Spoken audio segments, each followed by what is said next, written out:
네.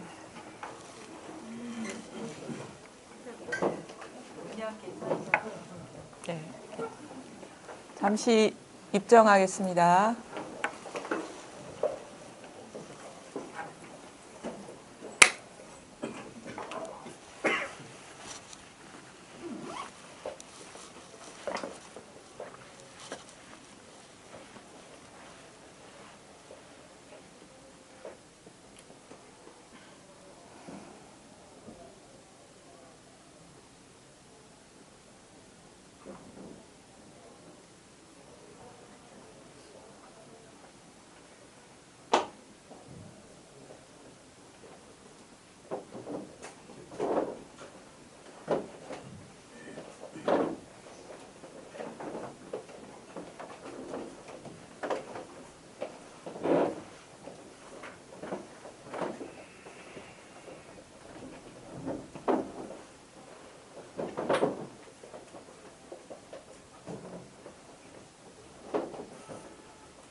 반갑습니다. 잘 들리세요? 네.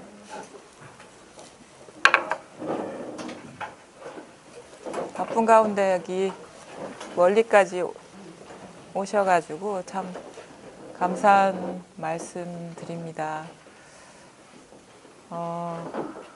잘 지내셨죠? 네. 좀 낯선 얼굴도 있고 매달 이렇게 뵙는 우리 도반님들도 계신데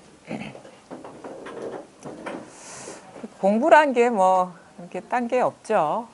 이렇게 얼굴 마주 보는 게 공부고 이렇게 그냥 안녕하십니까 인사하는 게 이게 진실이고 그다음에 뭐 서로 고개 끄덕끄덕 하는 게 이게 법이고 그다음에 뭐 목마르면 진짜 물 한 잔 마시고 뭐 그냥 일상적인 모든 게 이게 사실 진실을 떠난 게 아니거든요. 근데 우리가 그 드러나는 그 현상적인 거에만 이제 관심이 있고 그거에 사로잡혀 있기 때문에 이 모두가 스스로의 자성이라는 거, 텅 빈 어떤 그 우리 자신의 본 모습이고 이 우주의 실상이라는 걸 우리가 미처 깨닫지 못하고 그거를 이제 보는 그 어떤 눈이 안목이 열리지 않았다고 해야 되나 그것인데 이제 공부라고 할 만한 어떤 것을 얻는다거나 어떤 마음의 상태를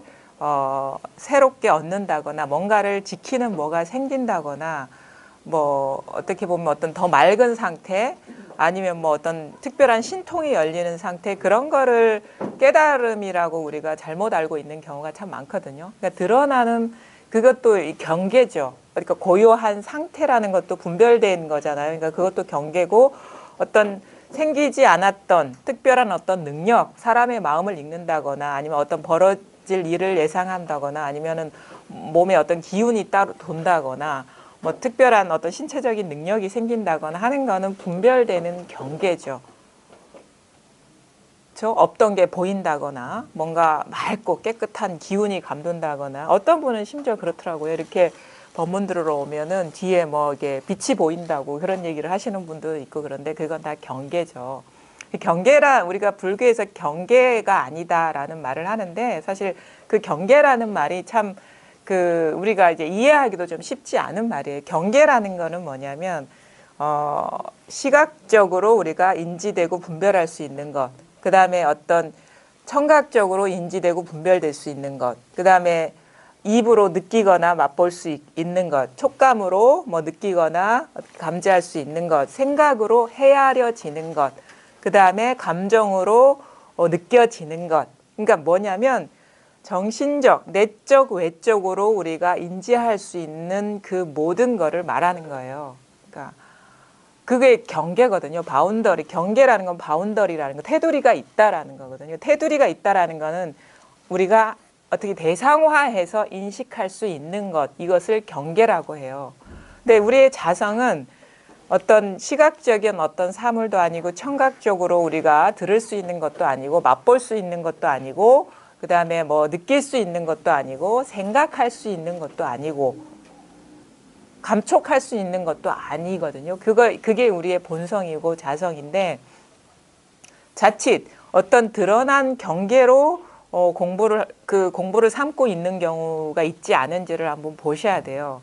그런데 이 자성이라는 것은 우리가 어떤 경계를 인식할 때나 어떤 그런 감정적인 상태, 경계의 상태에 있을 때나 이 자성을 떠난 바가 없죠.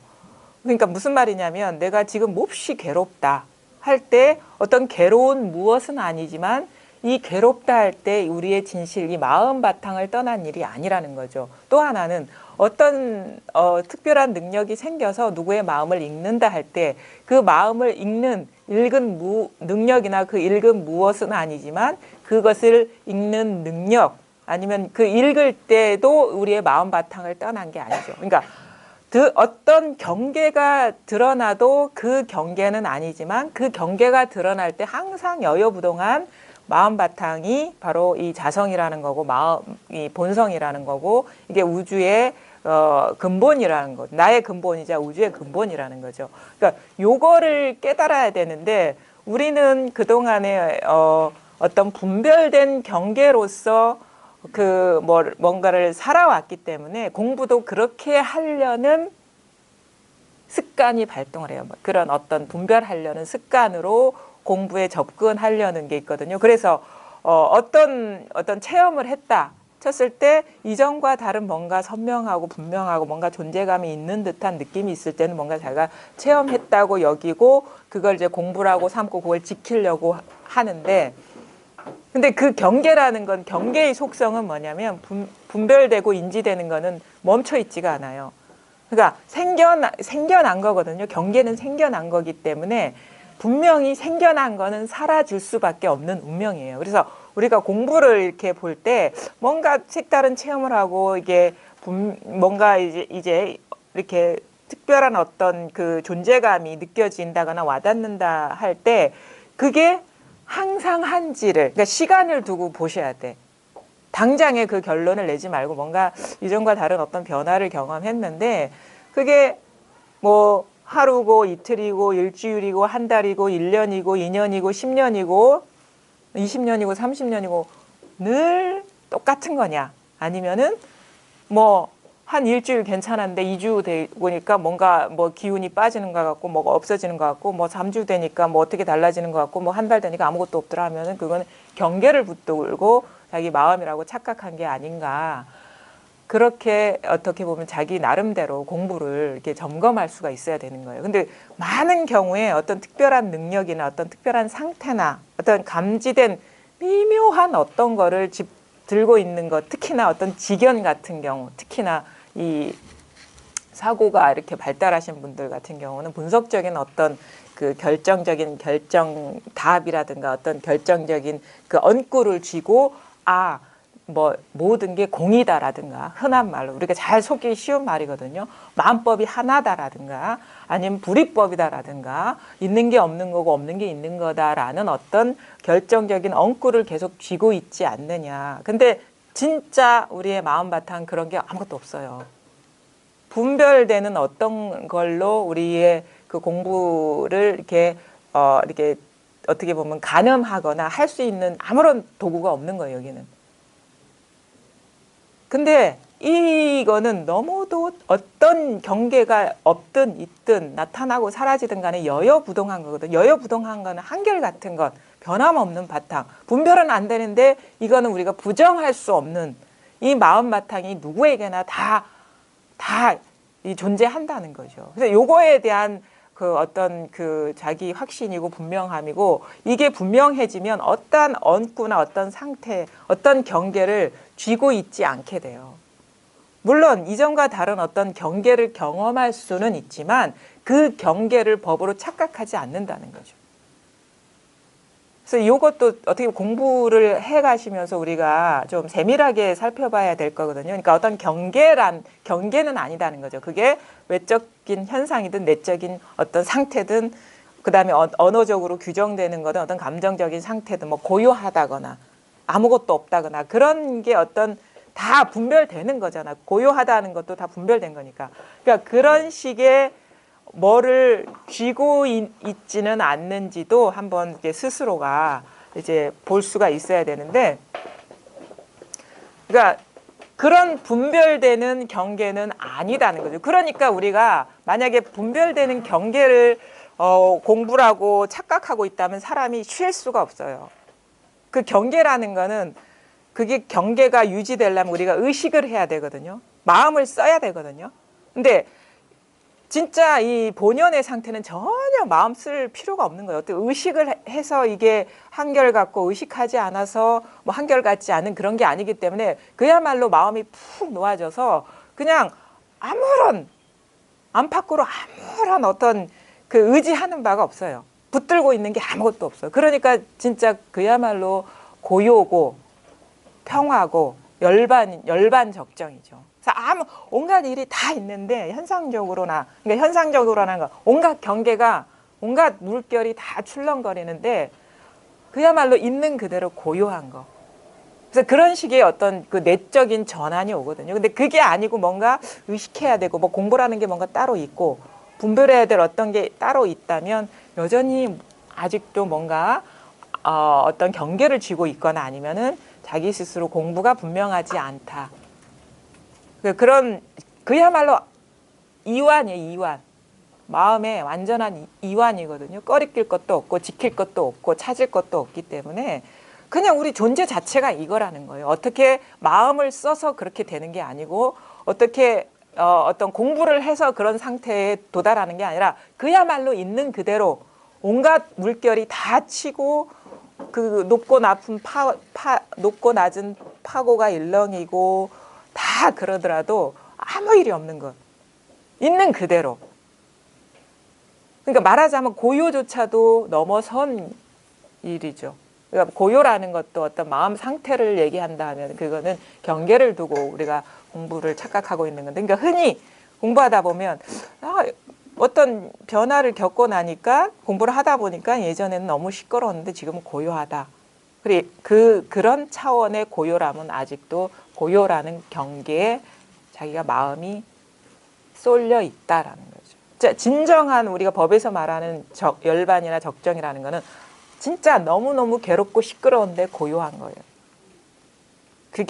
그것이랄 게 없기 때문에. 그래서 우리가 드러나는 이거를 흔히 꿈의 세계에 비유를 하거든요. 드러나는 어떤 현상적인 일이 꿈의 세계에 비유하는데, 근데 실제 우리 마음 바탕을 스스로 깨닫지 못하면 이게 꿈이라는 게 실감이 안 돼요.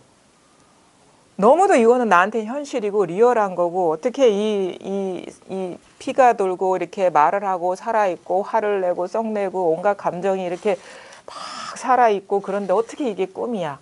이게 어떻게 이 실체가 없다는 말을 이게 받아들일 수가 없어요. 꿈이라는 거를 인정할 수가 없어요. 근데 이게 사실 꿈의 세계거든요. 꿈의 세계에 비견될 수 있는 세계거든요. 꿈이라고 딱 단정 지을 수도 없죠. 꿈의 세계에 비유될 수 있는데 이게 어떻게 이것을 우리가 깨달을 수 있느냐면 우리의 마음 바탕이 드러나야 돼요. 진짜 항상 한결같고 이 모든 꿈의 세계를, 이 현실 세계를 비추고 있는 이게 드러나야 그제서야 진실은 이것이고 드러나는 현상은 그야말로 꿈의 세계라는 게 자기 스스로 납득이 되고 받아들이게 되고 그거를 밝게 볼 수가 있는 거예요. 그래서 공부를 어떻게 해야 되냐. 꿈의 세계 속에서 이건 꿈이 아니야, 꿈이 아니야, 꿈이 아니야. 부정해. 뭐 우리 흔히 인도에서 그런 공부하죠. 내띠. 아니다. 그것도 나름대로 방편인데 그것은 어떻게 보면 그 꿈의 구조를 뛰어넘을 수가 없어요. 꿈 속에서의 일이야. 분별 속에서의 일이라는 거죠. 그래서 분별이 물들지 않고 분별이 어떻게 영향을 줄 수 없는 이 마음 본성이 이렇게 딱 자각이 되고 드러나야 내띠 안 하더라도 그냥 자연스럽게 그게 아니다라는 게 자기 스스로 받아들여질 수가 있는 거예요. 그래서 근데 이 진실이라는 거, 우리 마음 바탕이라는 건요, 우리가 이 꿈의 세계를 비유하자면 받추고 있는 어떤 주춧돌이거든요. 예를 들어 가지고 어떤 대지가 있다고 칩시다. 우리가 건물을 짓고 나무를 심고 거기에다가 뭐 어떤 뭐 다리를 만들고 하려 하면 땅을 의지해서 그게 다 이렇게 성립이 되잖아요. 땅을 의지해서 그게 다 성립이 되거든요. 땅이 없으면 건물을 지을 수도 없고 나무를 심을 수도 없고 거기서 곡식을 열매 맺게 할 수도 없고 다리를 만들 수도 없어요. 물도 흘러갈 수가 없죠. 근데 우리는 땅은 안 보고 그 드러나는 사물, 그 위를 걸어 다니는 사람, 뭐 어떤 자동차, 다리, 드러나는 어떤 꽃과 나무에 정신이 팔려 있어요. 근데 그 문득 그게 대지의 일이다. 땅에서 비롯된 일이다라는 걸 한번 돌아보는 계기가 있어야 되는 거예요. 근데 잘 보세요. 땅이요. 건물을 떠나서 땅이 존재하는 거 아니잖아요. 응? 이 땅이라는 것이 나무를 떠나서 땅이 존재하는 게 아니잖아요. 물을 떠나서 땅이 있는 게 대지가 있는 게 아니고 뭐 어떤 사람이 그 위에서 사는데 사람을 떠난 대지가 있는 게 아니잖아요. 사람, 사물, 온갖 식물, 동물 다 살아가는데 항상 대지는 아무 말 없이 딱 받쳐주고 있거든요. 근데 이걸 우리가 바탕이라고 하는 거고 이제 근본이라고 하는 건데 이것도 분별해서 우리가 이런 식으로 쉽게 접근할 수 있도록 얘기하는 건데 근데 문제는 뭐냐면 이 대지라는 게, 이 땅이라는 게 우리가 저 땅을 보듯이 분별할 수가 없다는 거예요. 우리가 분별할 수 있는 건 6가지로 분별을 하잖아요. 어떤 빛깔이나 모양, 이 시각적인 거, 청각적인 거, 후각적인 거, 아니면 맛이라든가 이 감촉이라든가 의식이나 어떤 감정적인 상태나 뭐 이런 거, 의식 세계. 근데 요것으로 분별될 수가 없다는 거죠. 분명히 존재하기는 존재하는데 모양이 없다는 거예요. 이게 모양이거든요. 6가지로 드러나는 게 테두리가 있는 거니까. 그렇게 분별할 수가 없기 때문에 이전과는 아주 다른 식의 공부가 되는 거예요. 그럼 뭐냐? 근데 이게 분명히 존재한단 말이에요. 그럼 어떤 식으로 우리가 접근을 해야 되느냐 그러면은 만약에 대상 경계 현상적으로 시계가 드러날 때 시계를 따라가면은 시계에 묻혀버리겠죠. 근데 시계가 드러날 때 이 바탕은 떠난 일이 아니거든요. 마찬가지로 소리가 드러날 때 소리에 따라가면 소리라는 경계에 갇혀버리기 십상해. 사람들이 다 그런 식으로 길들여져 있어요. 이 구조를 보면 그래요. 근데 분명히 어떤 소리가 드러날 때 그 소리를 떠난 바탕이라는 건 없어요. 그럼 문제는 뭐냐면, 그러니까 우리의 관점은 뭐냐면 어떤 사물이나 아니면 그러니까 어떤 사물이 드러나거나 빛깔이 드러나거나 소리가 드러나거나 아니면 생각이 일어나거나 감촉이 일어날 때 그 대상에 떨어지지 않을 때 이게 확연하다는 거죠. 이게 분명해진다는 거죠. 그래서 한 번은 이런 식의 어떻게 보면은 그 어떤 방향이 어떤 뒤집어지는 어떤 전환이 와야 돼요. 방향의 전환. 분명히 우리는 다 그렇게 살았어요. 저 시계를 보면 시계에 갇혀버려요. 제 말을 들으면 이 언어에 갇혀버리거든요. 근데 진실로 제가 말씀드리고 싶은 거는 제 언어에 갇히지 마시고 제 언어를 통해서 이게 경계니까 이 경계를 통해서 분명한 자기 존재 자체를 확인하시라는 거예요. 그래서 제가 어떤 언구를 통해서 뭔가를 주는 일은 절대 없어요. 그냥 단순히 우리가 이렇게 피부를 찌르듯이 자극을 줄 뿐이에요. 자극을. 그래서 제가 주는 어떤 말이나 이렇게 설명을 주는 게 없지만 이렇게 말을 할 때 그 말에서 헤아리거나 빨려 들어가지 마시고 그 말이 어디서 비롯되는지를 한번 돌이켜 보시라는 거예요. 자기 스스로한테서 일어나는 거예요. 마음법이 다. 그래서 항상 이 자기를 돌이켜보라. 자기를 저버리지 말고 공부하라는 말이 그거거든요. 그래서 자성이라는 말, 육조 단계에서 늘 육조 스님이 쓰시는 말이 자성이에요. 마음이란 말 잘 안 써요. 자성이라 스스로의 성품. 우리는 자기를 떠나서 공부하는 경우가 많아. 깨달음이라는 것도 자기를 떠나서 어떤 깨달음의 상태라든지 그 어떤 그런 깨달음의 어떤 자기가 그리는 상을 추구하는데 그게 아니라 깨달음 할 때 분명한 게 진짜 깨달음이라는 거죠. 요거를 돌이켜 보시라는 거죠. 1시간 내내 말씀드리는 건. 그리고 요게 분명해지면 스스로가 이 드러나는 현상이 그야말로 실이 아니다, 진짜가 아니다는 게 누가 가르쳐 주지 않아도 자기 스스로 증험이 되고 증명이 돼요. 완전히 여기에는 뭐가 그렇다고 해서 분별되는 뭐 어떤 이런 딱딱한 땅처럼 뭐 무슨 어떤 기반, 바위돌처럼 기반이 있는 게 아니라 여기에는 아무것도 없어요. 비었다고. 그래서 허공과 같은 데서 이 근원에서 온갖 일이 이렇게 인연 따라서 일어나고 있을 뿐이에요. 근본이 비었으면 드러나는 어떤 현상이 그게 실체가 있는 게 아니잖아요. 그러면서 우리가 세상을 바라보던 눈이 이렇게 싹 바뀌죠. 분명히 사람이 있고 사물이 있고 온갖 일들이 있는데 아무 일이 없어. 있는 그대로. 온갖 죄를 짓고 온갖 선행을 하는데 그거 그대로 아무런 죄도 없고 선행도 없어. 온갖 마음법이 멈추지 않고 이렇게 계속 변화하고 흐르고 운동하는데 아무런 움직임이 없어. 이게 바로 우리의 본연의 모습이고 본연의 정멸이고 본연의 이게 본래의 우주의 참모습이라는 거예요. 그래서 그때가 되면은 어떻게 되냐면 이런 드러나는 경계들이요. 예전에는 그렇게 구속처럼 느껴지고 자기를 어떻게 보면 어떻게 그 괴롭히는 어떤 존재로 어떤 대상처럼 여겨졌는데 그 모든 움직임, 변화, 생주이멸, 생로병사가 그냥 진실한 거예요. 그러니까 진실 하나를 다양한 방법으로, 다양한 모습으로 드러내고 있을 뿐인 거예요. 깨닫기 전에는 모든 게 구속이었어. 드러나는 경계들이. 근데 자기 본성을 깨닫고 나니까 있는 그대로 해탈이었어요. 자기 스스로가 착각을 하고 있었던가 법에 받지 않기 때문에. 그래서 그거를 깨달으시는 일이지 다른 일은 없어요. 그래서 어떤 특정한 어떤 경계, 어떤 아르마리, 지식, 지혜 아니면 어떤 특별한 어떤 능력, 아주 섬세한 어떤 상태, 아주 깨끗한 맑고 깨끗한 고요 그런 경계에 그것도 일단 분별됐으면 그건 경계일 뿐이에요. 그러니까 여기는 아무 말을 할 수가 없어. 말해봐야 경계를 짓는 일이거든요.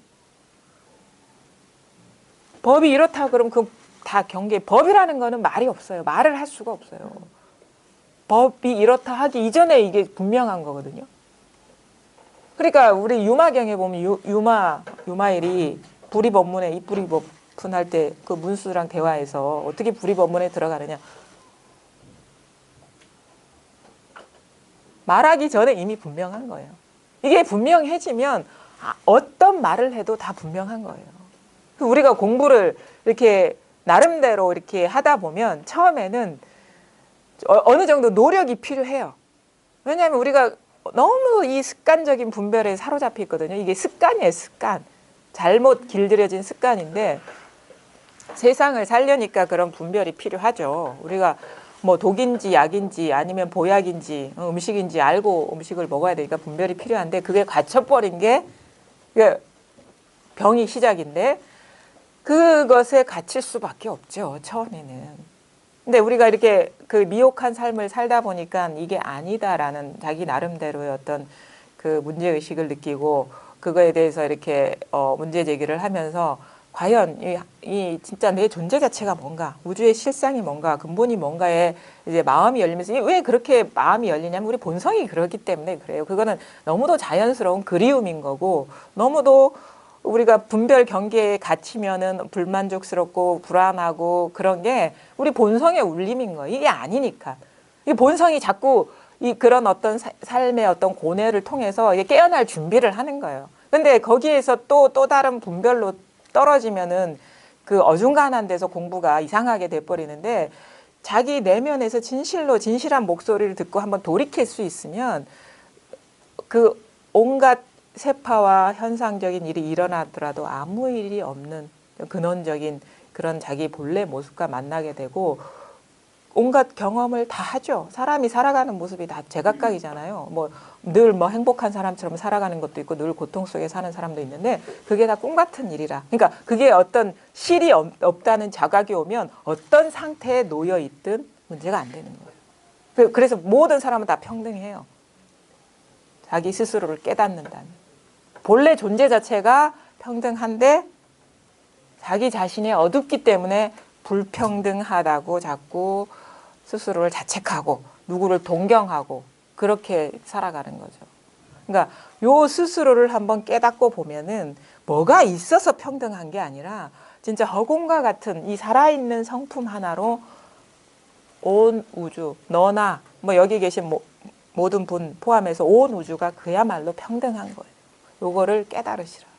그거를 깨닫는 게 공부지 어떤 뭐 남이 갖고 있지 않은 특별한 걸 얻는다거나 특별한 능력을 얻는다거나 특별한 상태에 들어간다거나 그게 이 공부가 아니라는 거예요. 그래서 어떤 공부에 대한 어떤 안목 우리 그리고 요거는 절대 지식이 아닙니다. 이 관념이 아니고 사실이에요. 사실. 분명한 일이에요. 그러니까 실제예요. 실제. 마음이라는 거는 죽은 게 아니에요. 우리 머릿속에 그려지는 어떤 그런 게 아니라 지금 당장 아니 이 소리가 들리는데 이게 너무 생생하지 않아요? 어? 이 소리가 지금 여기저기서 소음이 들리고 여러 창밖에서도 이렇게 들려오는데 이게 너무 생생하지 않습니까? 이게 바로 우리의 본성이라는 거예요.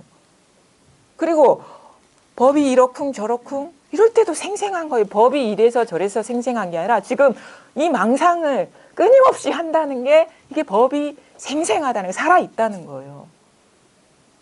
지금 너무도 망상을 잘 하고 있는 게 이 법이 생생함을 증명하는 거란 말이에요. 스스로가.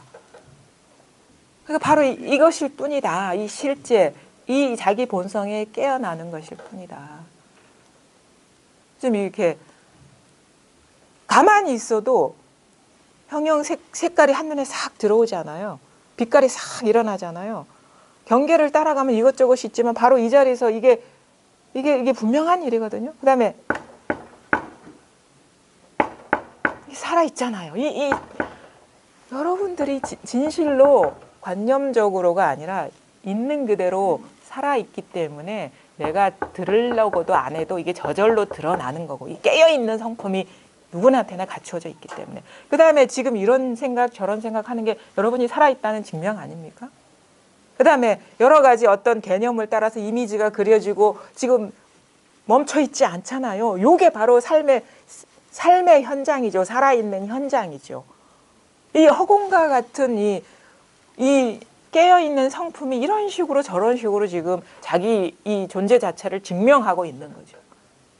그냥 요거 여기에 통하면 되는 거예요. 이거를 어떻게 보면 직감해가지고 이거를 실감해가지고 아 이것뿐이니 명백해지면 되는 거예요.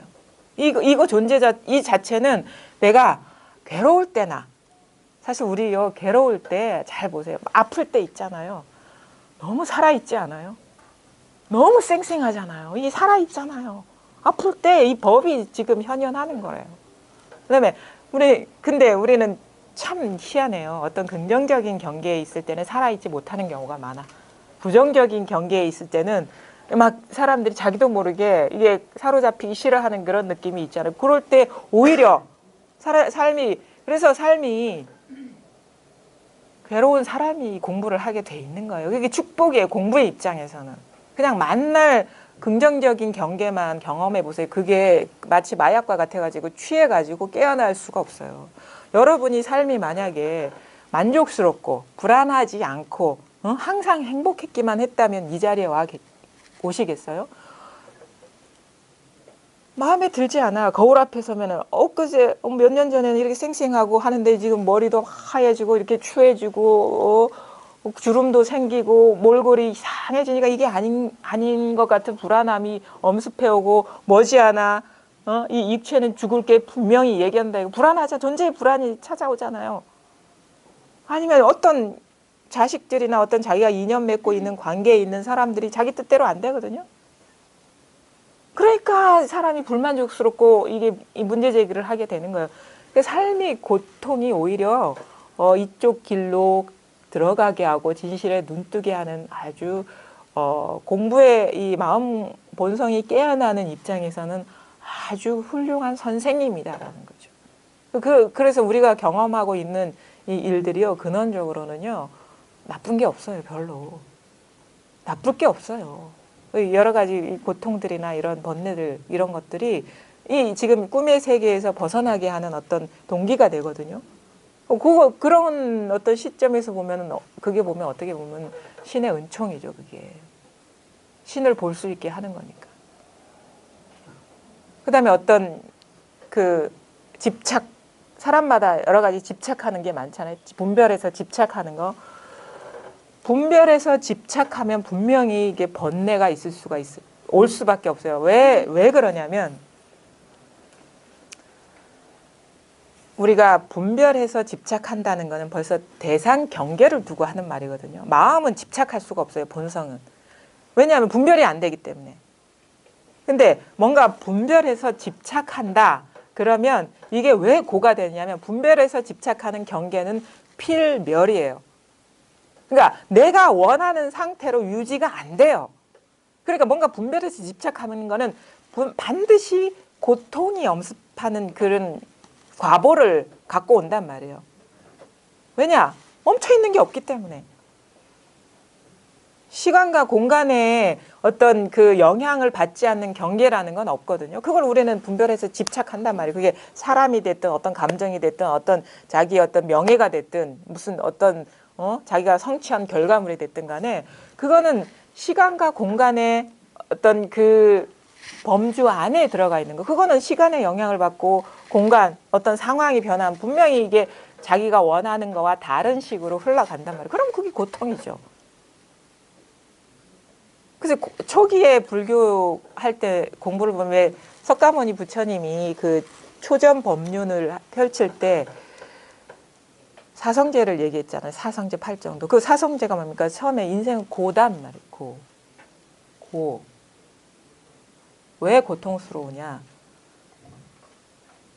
집착하기 때문이다. 두 번째가. 그다음 멸. 세 번째가.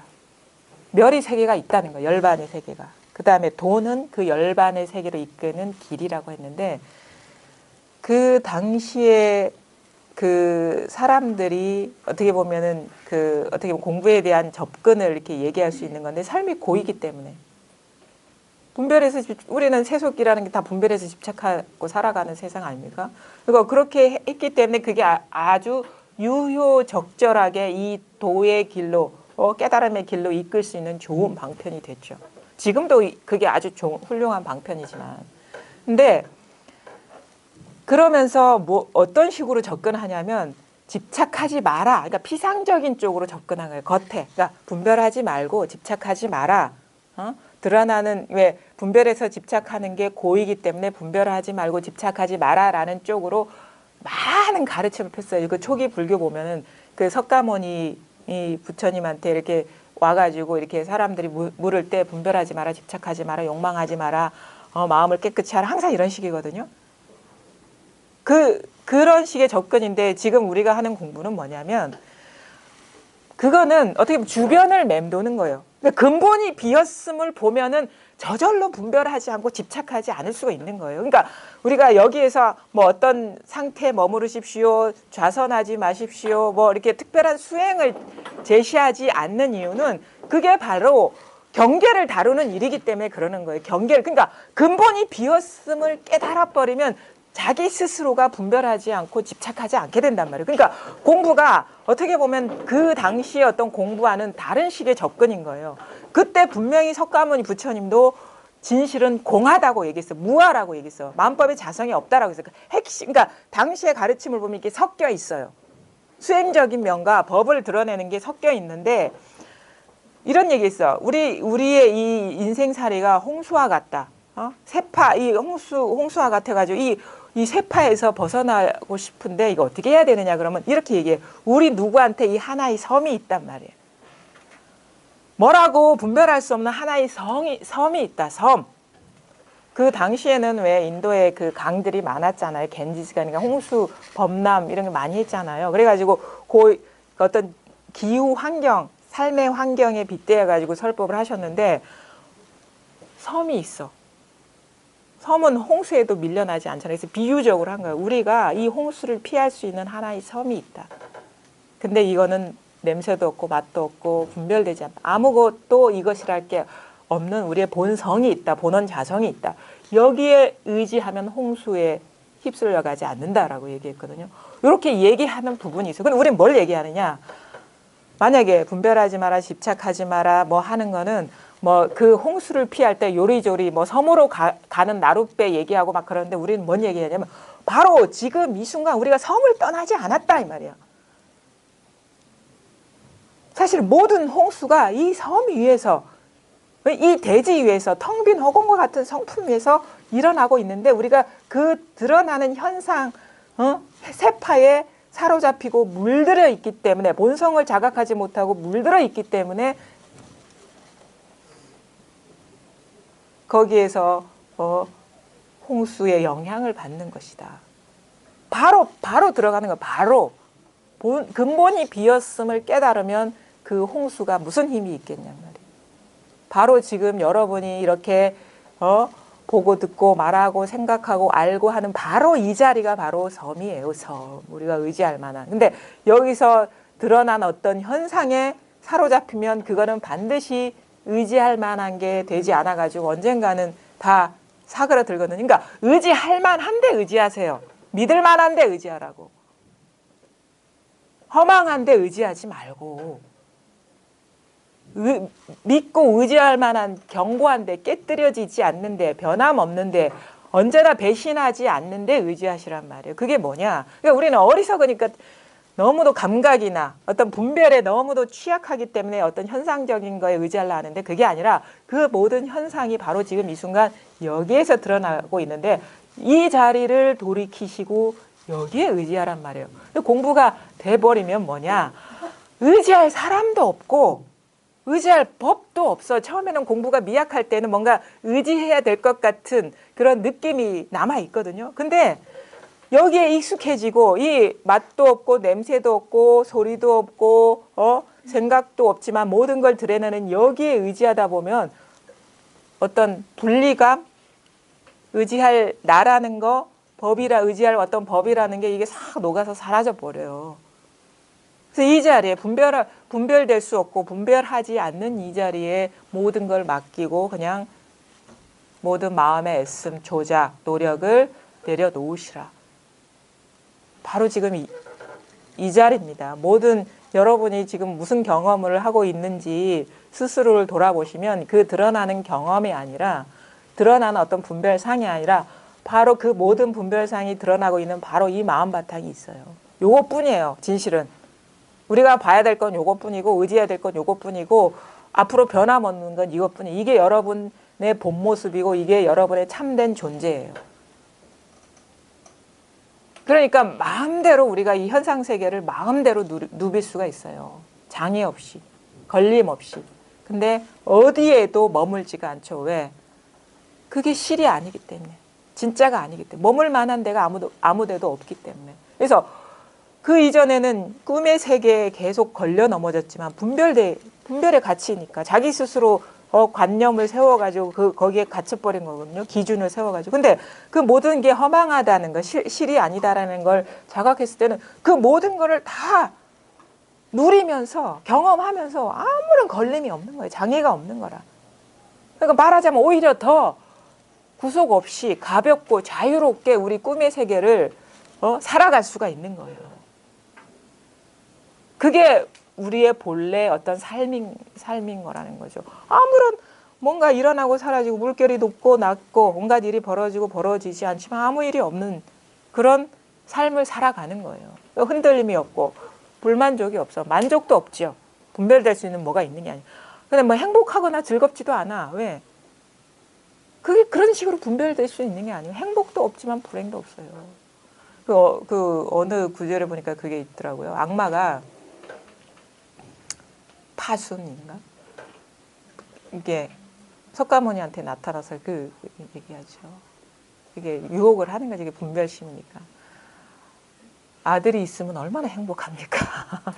어? 그때는 뭐 그런 사상이 강하니까. 그다음에 재물이 있으면 얼마나 행복합니까? 즐겁잖아요. 쓰면서 누리면서. 그다음에 명예가 있으면 얼마나 행복합니까? 최상의 그 즐거움 아닙니까? 그걸 누리고 쓰는 게 얼마나 큰 즐거움입니까? 그러니까 여러분도 다 짐작하실 거예요. 아들은 괴로움입니다. 고통입니다. 아들이라는 게. 재물도 마찬가지고 행복이 아니라 고통이라고. 명예도 고통입니다. 이렇게 되돌려 주는 그런 게 있거든요. 유혹을 하니까. 우리는 단지 눈에 보이는 거에 어두워가지고 자기가 바라는 욕망이 성취되면 그게 즐거움이고 행복이라고 아는데 그게 고통이라는 거를 밝게 볼 수 있어요. 그래서 어디에도 머무른다면 그게 머무는 게 분별 집착이죠. 그게 번뇌가 돼요. 왜냐하면 이게 어떻게 보면은 이 현상 우리가 삶의 세계에 밝아지는 안목이 열리는 거예요. 그 안목이 열리지 않았을 때는 밝지 않았을 때는 그게 어두움이지 무명이지. 분명히 필멸하고 말 거에 의지해. 고통을 주는 것을 즐거움이라고 여기고 불행을 분명히 가져올 것을 우리는 행복이라고 여기고 어두우니까. 근데 이렇게 어느 것에도 집착하지 않고 밝게 보니까 그게 행복이 아니었어. 고통이었지. 분명히 행복은 불행의 그 자매를 같이 데리고 다니잖아요. 열반경이 나오잖아요. 공덕천과 검둥이. 어느 장자한테 공덕천이 다 나타났어요. 그 여자인데 온갖 영락이라고 하죠. 보배 구슬을 다 장식하고 진짜 얼굴도 기품이 있고 온몸에 그냥 치렁치렁하게 너무 귀부인 같은 여인이 딱 나타나니까 어서 옵시오 그러는 거야. 우리 집에 이런 어떤 영광이 그러면서 모시라고 그래. 빨리 들어오라고. 근데 딱 들어오고 나니까 뒤에 거무치틱하고 높아갖고 어두침침하고 불행한 기운이 감도는 여인이 딱 서 있는 거야. 문 밖에. 들어오려고 하니까 들어오지 말라 그래. 그 장자가. 들어오지 말라고. 나는 이 공덕천만 받아들이지 검둥이 당신은 거부한다. 그러니까 뭐라고 얘기하냐면 이게 알잖아요. 뻔하잖아요. 저는 자매 쌍둥이라고. 쌍둥이. 저는 공덕천과 제가 쌍둥이인데 들어가려면 같이 들어가야 되고 들어가지 않으려면은 같이 들어가지 않아야 된다. 그러니까 그 장자는 그러면 공덕천도 받아들이지 않는다고 얼른 나가시라고 보내요. 근데 그 자매가 항상 쌍으로 같이 다녀. 쌍둥이니까. 근데 마을을 지나가는데 어느 초라한 집이 있어. 초가집 앞에 남자분이 딱 서 있더니 보는 거야. 보고는 앞에 대화를 하는 거예요. 그럼 뭐라고 얘기해? 괜찮소. 다 들어오시오. 다 받아들이는 거야. 앞에 있는 사람은 지혜로운 사람이고 뒤에 있는 사람은 어리석은 사람인데 우리는 분별해서 취사 선택을 하려 하죠. 근데 그 드러나는 모든 현상계는 쌍이란 말이에요. 그러니까 진실로 분별하지 않으면 좋은 것도 아니고 나쁜 것도 아니에요. 우리가 분별해서 좋은 것만 볼라 하고 나쁜 거는 버릴라 하기 때문에 이러쿵 저러쿵 좋으니 나쁘니 하는데 우리가 분별하지 않으면 드러나는 경계는 좋은 것도 아니고 나쁜 것도 아니고 그게 법의 실상이라는 거죠. 좋은 것도 아니고 나쁜 것도 아니야. 그렇다고 해서 그게 뭐가 있는 것도 아니에요. 있는 그대로 텅 비었다는 거죠. 있는 그대로. 그러면 좋은 공덕천이 먼저 들어와도 들어온 일이 없고 검둥이가 들어와도 들어온 일이 없고 누가 나가도 나간 일이 없는 그게 본래의 우리의 상태이고 그게 진짜 어떻게 보면 본래는 분별 없는 세계예요. 이게 있는 그대로 진실한 세계라고요. 그게 바로 우리의 살아가는 세계의 본 모습인데, 그러니까 말하자면은 세계에 밝은 거죠. 우리가 살아가는 어떤 삶의 모습에 밝은 거고, 이 펼쳐져 있는 어떤 현상 세계에 밝아지는 거다. 그 모든 게 마음 하나로 평등하다. 인간의 눈으로 봤을 땐 좋고 나쁜 게 있고, 옳고 그른 게 있고, 사악하고 그렇지 않은 정의로운 게 있고, 하지만, 물론 그걸 무시하라는 건 아닙니다. 근데 그런 꿈의 세계를 여러 가지 자기 위치에서 할 얘기를 하면서 살아가지만 머물지 말라는 거예요. 뭐가 없기 때문에. 잘 밝게 보면서 잘 쓰는 거예요. 잘 살아가면 되는 거예요. 그게 바로 있지만 없는 우리의 이 세계이고 없지만 또 있는 이 세계인 거예요. 그래서 뭐 있는 것에만 치우치고 아니면 없는 것에만 치우치는 게 말하자면 그 이승과 범부인 거고 진짜 부처의 삶은 뭐냐? 있는 것에도 있는 것이라고 해서 무시하지도 않고 없는 것에 집착하지도 않는단 말이에요. 그냥 살아가는데 어느 것에도 그것이랄 게 없어. 아무런 것에도 흔적이 없는 거예요. 살아가는데 온갖 경험을 하는데 어느 것에도 그것이랄 게 없는 거예요. 그래서 많은 분들이 그런 얘기 있잖아요. 뭐 흔적이 없다. 아니면 뭐 그냥 뿐이다. 뭐 할 뿐이다. 그 뿐이다 이거죠.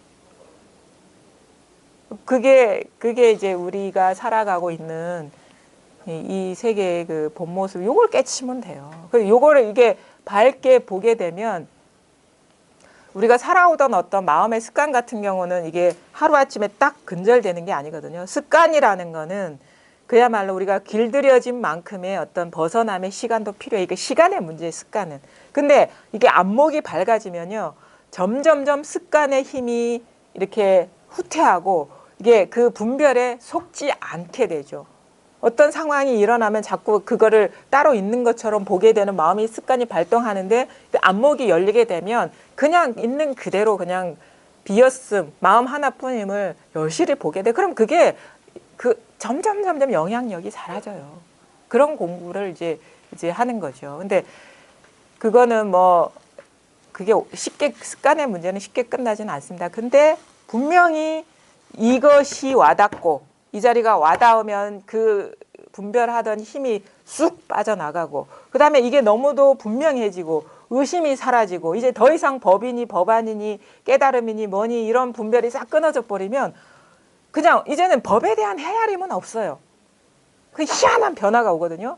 법에 대한 헤아림이 있을 때 없을 때도 우리의 분별망상은요 너무 차이가 나요. 그 헤아림이 싹 사라져버려. 일상생활에 대한 분별은 하죠. 근데 법이 이러쿵 저러쿵 하는 그 속삭임이 싹 사라져버려. 무슨 포맷되듯이. 법은 진실이기 때문에 실제이기 때문에 그 관념이 대상이 아니라는 분명한 전환이 오거든요. 그러면 법에 대한 생각은 없어. 근데 내일 뭘 먹을까 하는 생각은 있죠. 그런 식의 전환이 오면 더 훨씬 더 온 우주가 더 텅 빈 것 같고 그냥 뭐 아무 일이 없고 있는 그대로 온갖 경험을 하는데 두려움도 없고 뭐 기대하는 바도 없고 그 마음이 저절로 탁 안정이 돼요. 그래서 착 안정이 돼요. 마음이 다 흔들림이 사라져요. 그 희한해요. 그런 내적인 그 전환들이 오거든요. 그러니까 공부를 하다 보면 아마 자기 스스로도 느낄 거예요. 많이 다르다는 사실을. 내면이 조용하니까 세상도 참 조용했었네. 그런 식의 변화들. 나는 세상이 시끄러운 줄 알았는데 알고 보니까 내가 시끄러웠던 거야. 내면. 절대 밖이 고유한 게 아니에요. 자기 스스로가 시끄러운 거지. 분별한다고 시끄러운 거예요. 취사선택하고 꿈의 세계에 사로잡혀가지고 이러쿵 저러쿵 얼마나 우리 소음이 많습니까. 그게 시끄러웠던 거예요. 분별하기 때문에. 그래서 자기가 고유해지면 세상도 고유하고 항상 모든 게 자기의 어떤 반영인 거거든요.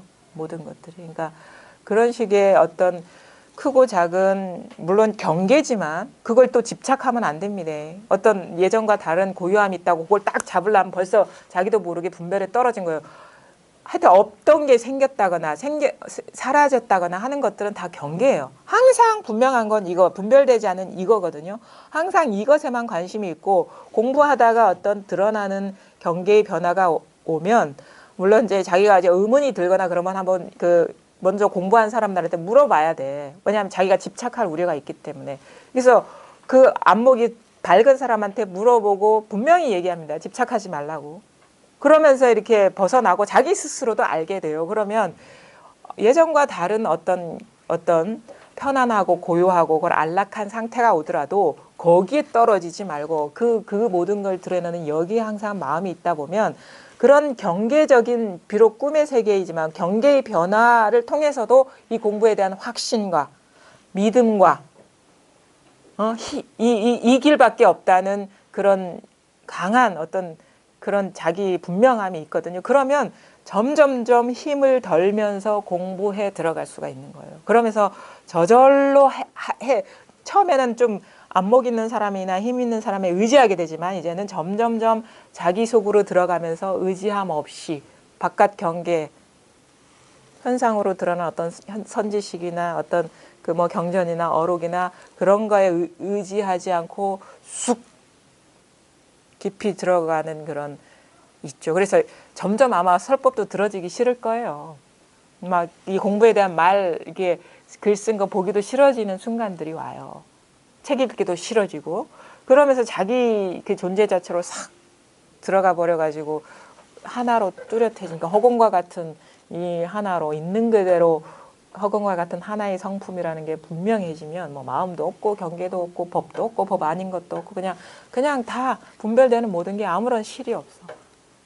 그러면서 이제 싹 의심이 끊어지고 분명해지는 전환이 오죠. 그게 바로 의심이 끊어지는 게 안목이 분명해지는 거예요. 의심이 있을 때는요, 안목이 분명해질 수가 없어요. 그래서 안목이 분명해지면 자기 스스로한테서 불을 확 킨 거예요. 근데 이거 하나에 의지해서 이제 갈 수 있는 거예요. 자기를 믿고 이제 공부도 해갈 수 있고 살아갈 수도 있는 거예요. 누구한테 묻지 않고도. 그렇게 이제 안목이 밝아져야 돼. 이 있는 그대로 아무것도 없다. 있는 그대로 텅 비었다. 그 말하자면 그 경전의 말들 있죠. 반야심경 같은 경우는 그거를 딱 끌어모은 엑기스거든요. 핵심. 그것이 다 소화되면 이제 안목이 밝아지는 거예요. 그러면 이제 자기 스스로를 의지해서 법을 의지해서 이제는 그냥 일상생활 하는 거예요. 공부라고 할 게 따로 있나? 그냥 삶이 공부지. 왜? 이 삶이 진실 아닌 게 없기 때문에. 거기에서 이제 미세한 습관들에서 이제 벗어나는 그거는 그냥 자연스럽게 돼요. 시간이 그냥 해결해줘요. 그래서 안목이 분명해져라. 의심이 끊어져야 된다. 이게 확인됐습니다. 여기에 대한 헤아림이 싹 일소가 돼야 된다. 법이라는 건 헤아림의 대상이 아닙니다. 그런 거 있잖아요. 우리 고향을 떠났을 때는 고향을 생각하죠. 근데 고향이 있을 때는 고향 생각 안 하는 거랑 똑같은 거거든요. 우리가 뭔가 분리감 있을 때는 자꾸 그거를 대상화해서 생각하게 돼. 그게 법상이라고 하는 거예요. 법에 대한 속삭임, 헤아림. 근데 그게 너나 없이 하나가 됐을 때는 헤아림이 사라져.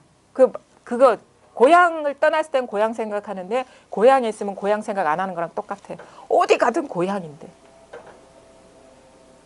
그런 시기에 전환이 오면 무엇을 하든 법이야 그냥. 그냥 삶이 법이에요. 삶이 법이라고. 온갖 현상이 그냥 있는 그대로 진실하고 아무 일이 없는 거예요. 그렇게 이제 공부가 이게 아마 사람마다 큰 크고 작은 차이는 있을지언정 예를 들어 어떤 경계의 변화의 크고 작음, 강력함과 그렇지 않음이 있을지언정 이 거대한 분별 세계에서 해탈해가지고 분별 그대로 둘 아닌 진실이라는 게 밝아지는 이 여정에서는 대동소이하다고 경험을 해보니까 우리가 뭐가 문제냐면 분별망상심이 지금 이게 문제거든요. 그래서 분별망상심에서 해탈하는 거는 뭐냐면 분별망상을 뚜렷이 볼 수 있어야지 해탈을 할 수가 있어요. 그래서 분별망상이란 드러난 모든 것, 현상적으로 드러난 모든 것이 있는 그대로 실체가 없다는 마음 하나라는 분명한 자각이 오면은 이제는 더 이상 안 속게 돼. 뭐 다 하면 다 분별이거든. 근데 뭐 다 아니면 아니다 상황에 따라서 인연에 따라서 사실 이렇게 와서 이렇게 얘기하는 게 언어적으로 표현되는 거 분별이잖아요. 근데 말하면서 이런 어떤 결정적인 해를 지으면서 얘기하지 않아요. 다 없어. 그냥 말할 때 그 순간뿐이에요. 법이 이렇다라는 어떤 그걸 제시하는 게 아니란 말이에요. 시종일관 이거 하나뿐이라. 여러분 다 완전하게 100% 갖추고 있는 이거 하나뿐이라. 법은 이거 하나뿐이에요. 딴 데요. 내 공부는 부족하니까 저 부처님 같은 어떤 구경각의 경지가 있을까 이런 망상 좀 하지 마. 자기께 진실한 거예요. 그런 사람들 많아. 나는 공부가 부족해. 뭐가 부족해. 자기를 믿으시란 말이야. 자기 육체를 믿으라는 게 아니라 자기 마음을 믿으시라고. 변하지 않은 자기 본마음, 요게 부처라고요. 진짜 진불이라고요. 저기 2500년 전에 죽은 그런 부처님이나 저기 어디 내걸린 돌아가신 뭐 선사들이나 아니면 이 앞에 있는 이 사람이나 아니에요. 없어. 이거 없는 거예요. 여러분만 존재한다고요. 여러분 이 본성 자체만. 요거 하나뿐이라는 게 분명해지는 게 부처와 어깨를 같이 하는 거고 여러 눈 밝은 사람과 똑같아지는 거지. 여기서 다 똑같아지는 거예요. 딴 데 어디 가서 똑같아지는 게 아니고. 자기를 믿으시라고. 자기 마음을 믿으시라고. 자기 마음을 벗어난 물건은 하나도 없기 때문에. 그거 분명해지면 됩니다. 할 뭐 없어요. 공부라는 게라고 할 게 없어. 그러니까 요거 공부하는데 무슨 어떻게 앉으라, 어떻게 서라, 어떻게 걸어가라 이렇게 얘기하겠습니까? 앉으나 서나 걸어가나 똑같은 건데? 그렇잖아요. 휴대폰도 스마트해지는데 공부도 좀 안 그렇습니까? 그러니까 본성을 보면 이게 분명해지면 뭐 공부라고 할 게 없어지는 일이에요. 따로. 그러니까 그 공부를 우리는 뭐 근기에 따라 여러 가지 방편서를 이렇게 편다라고 하는데 사실 이제 그거는 이제 옛날 얘기고 옛날에는 뭐라면 그 직접 사람을 만나서 이렇게 공부에 대해서 이렇게 할 수 있는 그런 여건이 아니었잖아요. 시대적인 것도 차이 있고 공간적인 것도. 요즘은 그야말로 공부하기 좋은 환경이니까 교통도 발달돼 있고 통신도 발달돼. 그러니까 그렇게 여러 가지 계단을 놓아서 막 그런 식의 그러다가 진짜 길을 헤매게 되거든요. 그럴 필요가 없어요. 기회가 많으니까 만나가지고 얘기하면 이게 사람이요. 근기라는 건 큰 차이가 없는 거예요. 그 분별망상의 차이인데 바로 부딪혀가지고 깨지면 근기는 사라지는 거야. 근기라는 거는 망상심의 견고함이거든요. 견고하냐 그렇지 않느냐, 그게 더 미련이 있느냐 그렇지 않느냐 이 차이인 거예요. 그러니까 요 공부에 대한 기본적으로 발심만 제대로 돼 있다면 그런 거 자기 상태를 돌아보지 마세요. 인연만 못 만났을 뿐인 거라. 그래서 다이렉트로 가서 묻고 깨지고 거기서 밝아지면 되는 거예요. 그러니까 자기를 공부할 때 나를 너무 낮추지를 말라는 거죠. 이 생에 못하니까 저 생에 내 후생에 해야지 이런 생각도 하지 말고 나는 배운 게 없으니까 저 훌륭한 많이 공부한 사람도 깨닫지 못하는 나라고 어떻게 깨달을 수 있어? 배운 거 하고 아무 상관없는 거예요. 나는 불교를 불자도 몰라. 불교를 한 번도 접해보지도 않았고 경험해보지도 않았어. 경전 한 구절도 읽어보지 않았어. 근데 내가 뭘 깨달아? 아니에요. 읽거나 한 구절 읽거나 읽지 않거나 퍼펙트하게 완전하게 갖추고 있는 사실을 가르쳐 보이는 거기 때문에 전혀 문제가 안 해요. 응?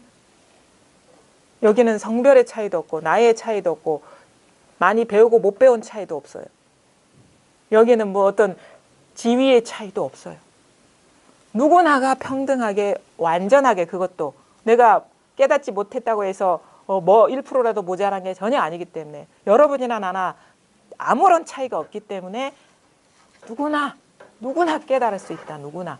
단지 이거에 대한 발심, 발언, 순수한 마음, 그러니까 자기를 돌아보지 않고 그러니까 자기의 욕망이나 어떤 생각이나 자기가 어떤 지은 관념을 돌아보지 않고 진짜가 뭐냐, 나의 진짜가 뭐냐에 대한 그 발심만 돼 있다면 누구나 어렵지 않게 공부할 수 있단 말이에요. 왜? 이거니까. 바로 이거니까. 진실은 바로 이거니까. 근데 여기서 막 헤아려 들어가면은 뭐 이거 잘못하는 거고 여기서 아무런 헤아림이 없으면 이거니까. 이게 분명해지는 거지. 딴 어떤 뭐 특별하게 말할 수 있고 들을 만하고 뭐 간직할 만한 건 없어요. 그래서 요게 분명해질 뿐이고 나머지는 그냥 꿈과 같은 일이다. 깨닫고 보면. 깨닫기 전에는 이게 어떻게 꿈 같겠습니까? 절대 그러니까 본성이 드러나기 전에는 이거 허망하다는 사실을 절대 받아들이지가 못해요. 근데 이 자리를 깨닫고 보면 마이크와 이 살아있는 육체가 하나도 다를 바가 없어. 똑같은 거야. 그러니까 나는 소중해라고 여겨왔었는데 알고 보니까 나와 저 땅바닥에 굴러다니는 개똥이랑 똑같은 거예요. 본질적으로. 받아들일 수 있겠습니까? 냄새나는 저 길가에 개똥이 강아지 똥이나 나랑 아무런 차이가 없다는 본질적으로 그거를 받아들이는 공부예요. 그러면 저나 나나 똑같은데 뭐 어디에 뭔 차별이 있겠어. 먼지 티끌 하나와 나에게 아무런 차별이 없는데 어떤 암안심이 생기고 어떤 뭐 자랑할 만한 게 있겠습니까?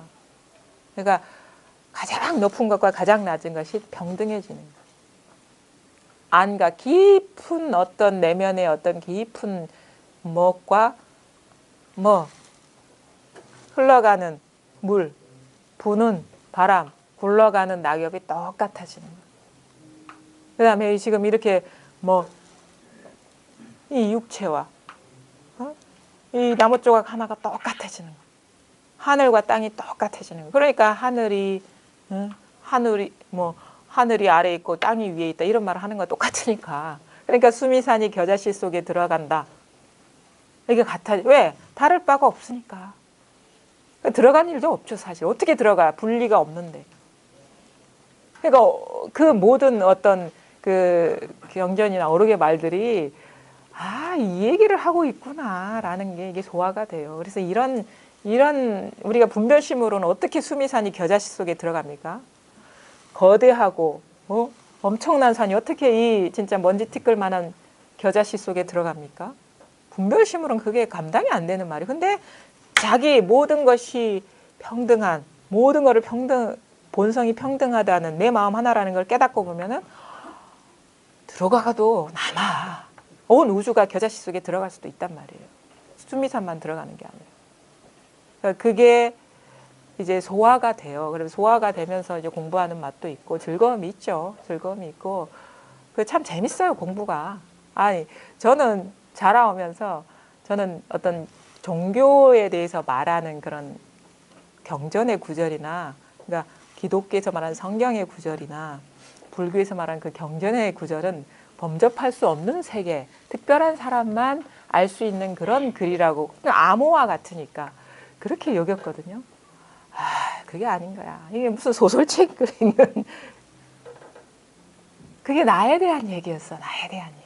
신에 대한 얘기가 아니고 부처에 대한 얘기가 아니라 나 자신에 대한 얘기였단 말이에요. 나의 다이어리랬단 말이에요. 나의 일기, 나의 감상문이란 말이에요.